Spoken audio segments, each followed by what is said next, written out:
Hello there, my name's Katie, I'm 30 years old, and today is the anniversary of me getting out of a very toxic relationship. Considering this special occasion, I figured I would come on here and share my story with anyone willing to listen. So, a little about myself. I had a pretty normal childhood growing up. I loved playing outside, reading books, and spending time with friends. But when I was 14, I started feeling really tired all the time. My joints ached and I often got strange rashes. My mom took me to the doctor, and after many tests, they told me I had lupus. It was scary because I didn't really understand what it meant at the time. Lupus is an autoimmune disease where my immune system attacks healthy tissue.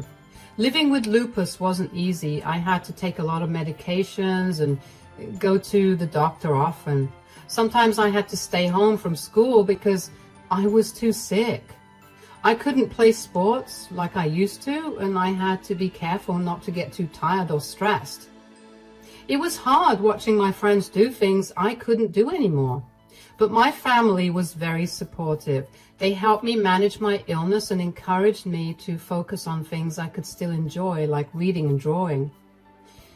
When I got to college, I was nervous about how I would manage my lupus on my own, but I was determined to make it work. I made sure to take my medications regularly and get enough rest. I also told my professors about my condition so they could understand if I needed extra help. And that's when I met David. David and I met during our sophomore year of college. It was at a friend's party and he caught my eye right away. He was charming and had a great sense of humor. We talked all night and I felt like we had an instant connection. After that night, we started spending a lot of time together. David was always so attentive and caring. He would bring me coffee when I was studying late and always made me laugh. We had a lot of fun together and he seemed to support my dreams and goals. David was also incredibly supportive and understanding of my health struggles. He would often accompany me to doctor's appointments, help me manage my medications, and always make sure I rested when I needed to. His care and empathy gave me a sense of security and reassurance that I had found someone who truly cared about my well-being. We dated for about 2 years before he proposed. I was so happy and thought I had found the perfect partner. We got married a few months after graduation, and I believed we were going to have a wonderful life together. After David and I got married, he started changing.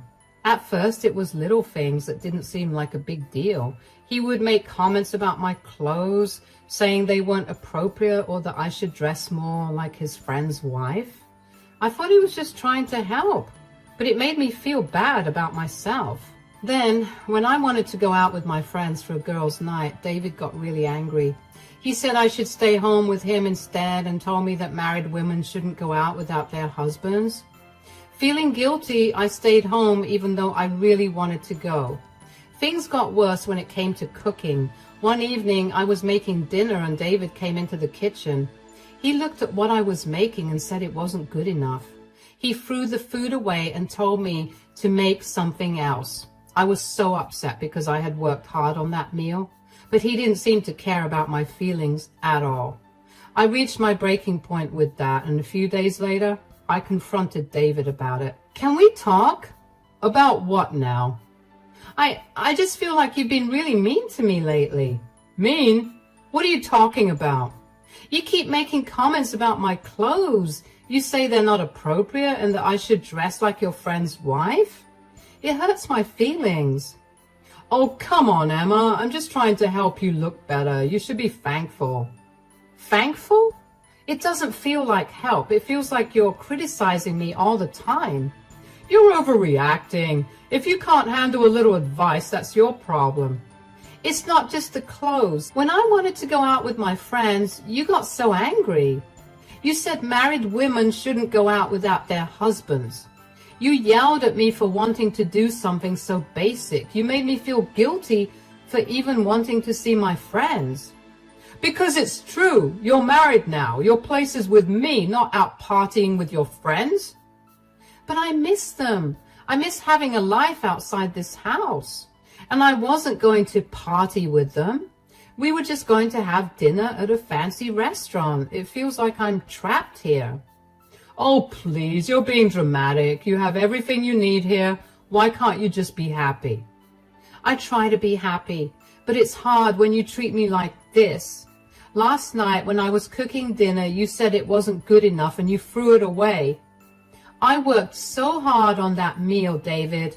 It was like you didn't care about my feelings at all. If it wasn't good enough, it wasn't good enough. I'm not going to eat something that doesn't taste right just to spare your feelings. Do you even hear yourself? It's not just the food. It's about how you make me feel. Like nothing I do is ever good enough for you. Well, maybe if you tried a little harder, things would be different. I do try. I try so hard to make you happy, but it feels like you don't appreciate anything I do. Maybe because you're always whining about how hard everything is instead of just doing it. I'm not whining. I'm trying to tell you how I feel, but you never listen. You always dismiss me like my feelings don't matter. Because you're always making a big deal out of nothing. You need to toughen up, Emma. Life isn't always going to be easy. I know life isn't easy, but I need you to be my partner, not my critic. I need you to support me, not tear me down. Support you? You're supposed to support me. That's what a wife does. I do support you, but it should go both ways. We should support each other. Well, maybe you should think about what you can do to make things better instead of complaining all the time. I just want us to be happy, David. I want to feel loved and appreciated. If you want that, then stop being so sensitive and start acting like a proper wife. A proper wife? What does that even mean to you? It means doing your job without making everything about your feelings. Just be better, Emma. I don't know how much longer I can take this, David. I need you to understand how much you're hurting me. Well, maybe you should think about how much you're hurting me with all this drama. I'm done talking about this. I can't keep feeling like this, David. Something has to change. Then you better figure out what you need to change, Emma, because I'm not the problem here. I felt even more confused and hurt. His words echoed in my mind, making me doubt myself. I wondered if I really was too sensitive, or if I should just try harder to please him. But deep down, I knew I couldn't keep ignoring how his behavior made me feel. I felt trapped in a cycle of trying to meet his expectations while losing sight of my own happiness.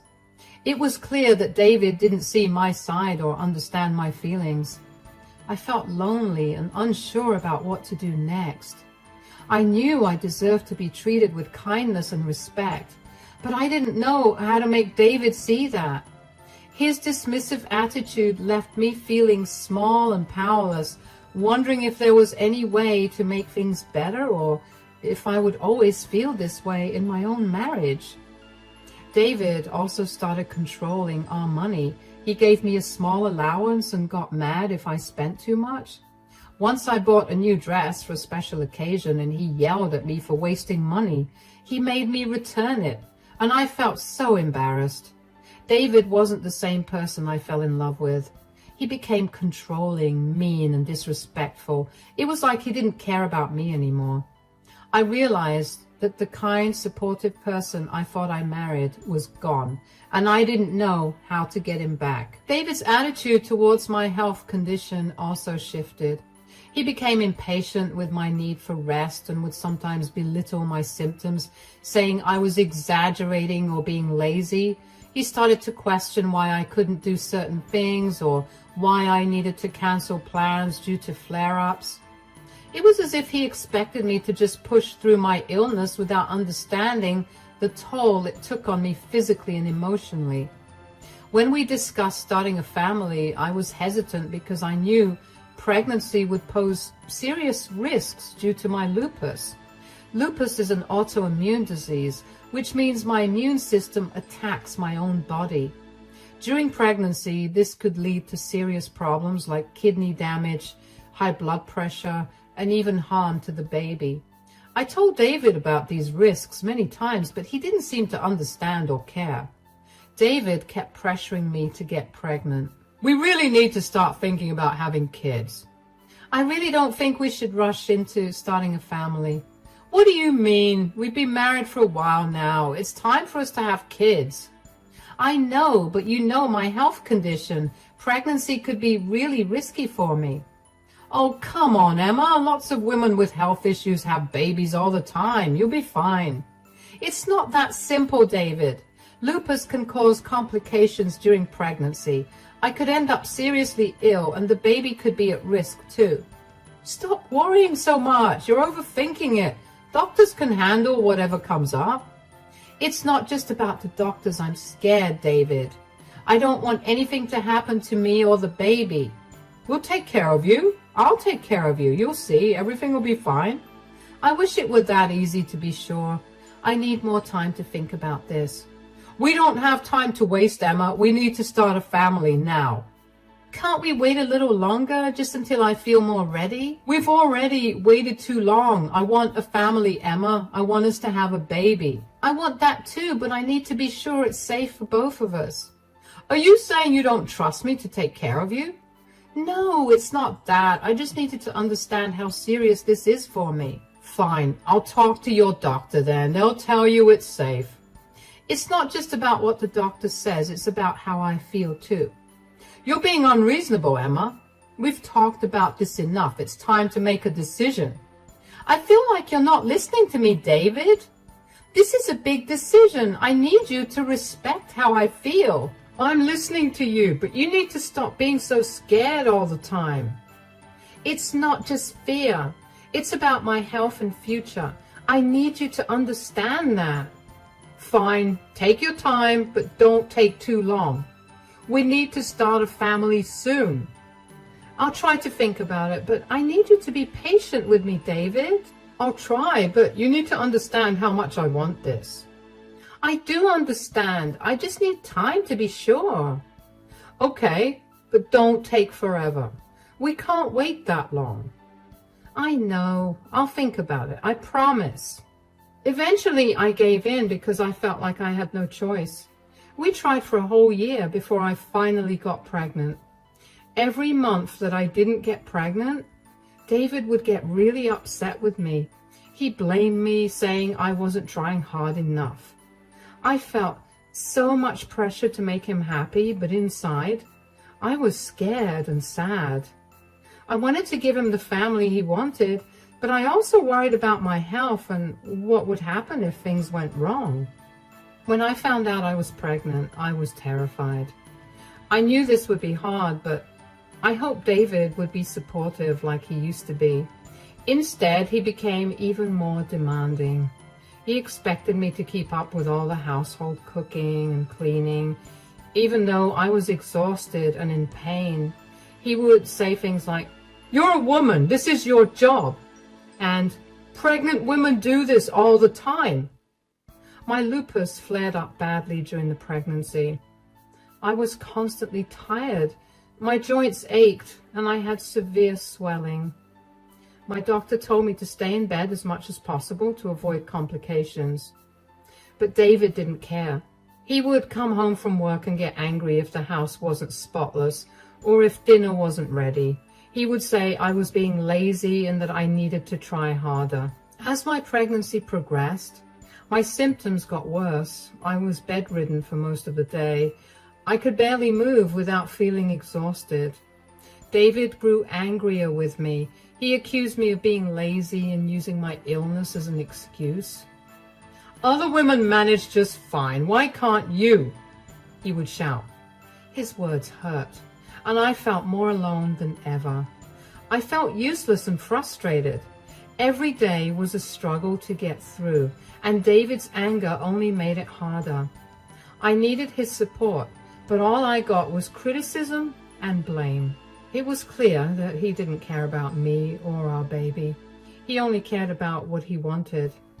One day, I felt a sharp pain in my abdomen and started bleeding. I was rushed to the hospital where the doctor told me I was having a miscarriage. The doctor said my body couldn't handle the stress of the pregnancy because of my lupus. I was devastated. I felt like my world had fallen apart. I had tried so hard to make this work, despite my fears and my health issues. I blamed myself even though I knew it wasn't my fault. The pain of losing the baby was unbearable. David's reaction made everything worse. Instead of comforting me, he blamed me. Oh, you need to get yourself together. Sitting around here isn't going to help anything. Are you serious? I just lost our baby. I need time to grieve. Time to grieve? What good is that going to do? You need to be useful for once. Go back to work and do something productive. I can't believe you're saying this to me right now. I'm heartbroken. Maybe if you had taken better care of yourself, this wouldn't have happened. You failed as a woman. How can you say that to me? This isn't my fault. I did everything I could. Stop making excuses. Just get up and go to work. We can't afford for you to sit around feeling sorry for yourself. I can't believe you're being so cruel. I just lost our baby. Enough with the drama. It's time to move on and get back to reality. I don't think you understand how much pain I'm in right now. Maybe if you actually did something useful for once instead of moping around, you wouldn't feel so sorry for yourself. How can you be so heartless? I need your support, not your criticism. Support? What do you want me to do, Emma? I can't fix this for you. Just go to work and do your job. I thought you loved me. I thought you would be there for me. Love has nothing to do with it. This is about being responsible. I can't believe I married someone who could say these things to me. Well, maybe you should think about that while you're at work. I realized then that the man I married was gone. He had been replaced by someone who didn't care about me or my well-being. His words cut deep. I was already heartbroken, and his cruelty made it unbearable. After the miscarriage, I felt completely broken. David's cruel words kept echoing in my mind, and I knew I couldn't stay in that house any longer. I decided to go to Sarah's house, my mother-in-law. She had always been kind to me, and I hoped she would understand. With tears streaming down my face, I packed a small bag and left. Sarah, my mother-in-law, has always been like a second mom to me. She raised 3 boys, including David, and I think she saw me as the daughter she never had. We were really close and spent a lot of time together. Sarah would invite me over for tea, and we talked for hours about everything from cooking to books to life. Since David didn't let me hang out with my friends much, I ended up spending even more time with Sarah.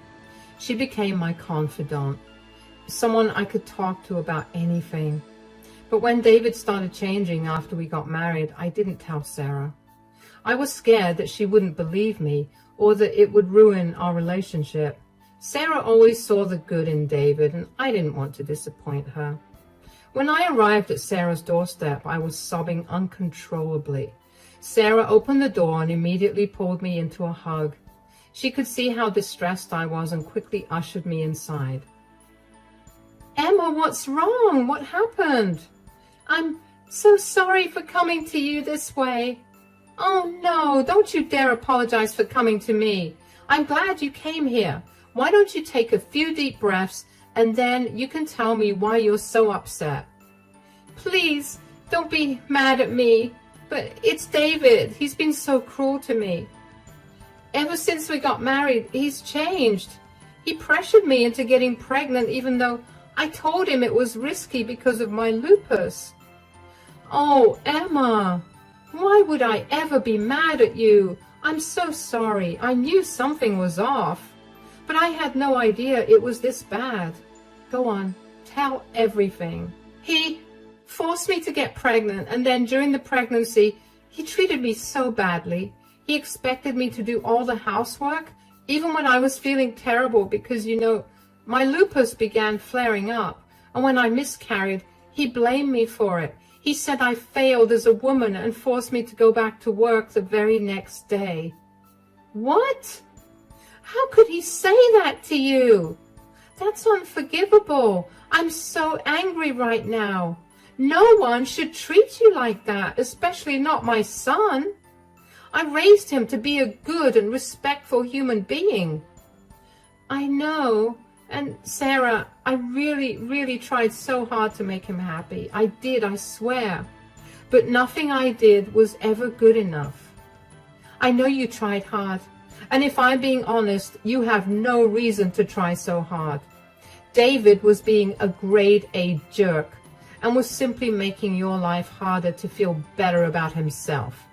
I had no idea he was being this awful. You don't deserve any of this. Why didn't you tell me anything? I was scared you wouldn't believe me, or that it would ruin our relationship. Believe you? Of course I believe you. I'm furious with David for treating you this way. You're like a daughter to me. I would never doubt you. Thank you. I really didn't know where else to turn. You did the right thing by coming here. I'm going to make sure David pays for this. He can't treat you this way and get away with it. But what can we do? First, I'm going to evict him. He can't stay here after what he's done, and I'll make sure he knows that his behavior is completely unacceptable. I have no idea what I would do without you. Thank you so much for believing me. You've survived far too long without any help. Now, I'll take care of everything. I'll talk to my lawyer and make sure David gets what he deserves. He's not going to hurt you anymore. You have no idea how relieved I am to hear that. Your family, Emma. I'll always have your back. You can stay here with me as long as you need. We'll figure this out together. You're strong. You'll get through this, and I'll be here every step of the way. David needs to understand that his actions have consequences. I hope he does. I just want to move forward and heal from all of this. You will. You're not alone. We'll take it one day at a time, but for now, just rest. I'll handle David and make sure he can't hurt you anymore. Thank you, Sarah. I feel so much better knowing you're on my side. Always, Emma. Always. Sarah didn't waste any time. She immediately started making phone calls. First, she called her lawyer to draft an eviction notice for David, and after we got married, Sarah offered to let us live in her house at minimal rent because we needed a place to stay and we weren't doing so well financially. Sarah never bothered to increase our rent, so we really were living in that gorgeous house for next to nothing. Sarah did not want David to have the benefit of living there at all after what I told her. She made it clear that his behavior was unacceptable and that he wasn't welcome anymore. She had the notice made as soon as possible so I could go back home with it in my hands. When I got home that evening, I felt a mix of nerves and determination. I knew what I had to do, but it didn't make it any easier. I walked into the house and David was sitting on the couch watching TV. I took a deep breath and went over to him. David, we need to talk.